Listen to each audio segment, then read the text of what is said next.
vipi wewe mwalimu kuulize? Ngapi jamani? Sasa ngapi sasa? Nikwambia mwalimu, acha ulevi, maintain class. Hivyo tu.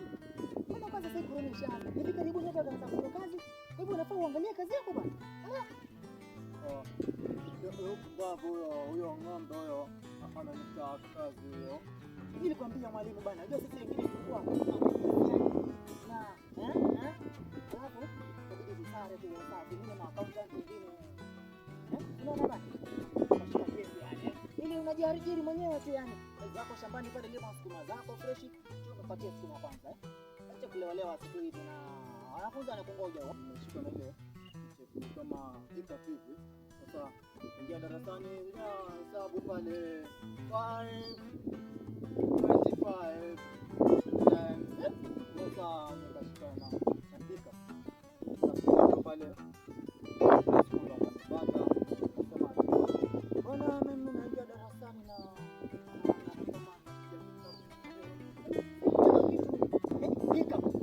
demonstrate vizuri. Katuni kweli yani. Ati pata 5 ngapi? Hizo ni drama zako unaniambia mwalimu. Lakini mimi nakupa ushauri bana, acha drama. Nenda darasani vizuri, funza bana. Drama za nini lakini? Bana. Sasa hiyo hika hiyo ni kazi yangu. 5 times hiyo kama sasa nacho kiatu kimeenda wapi? Asubuhi yote. Yaani ukapita kwa mangumi. Mangumi. Kiatu kimeenda.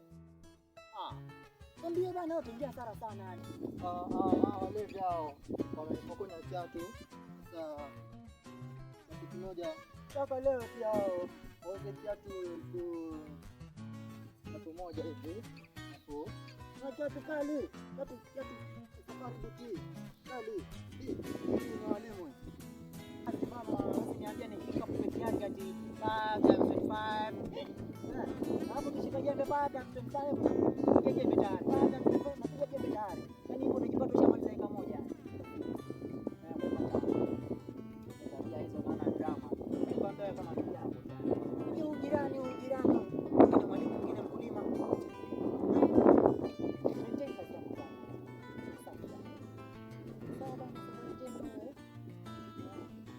Kalime bana.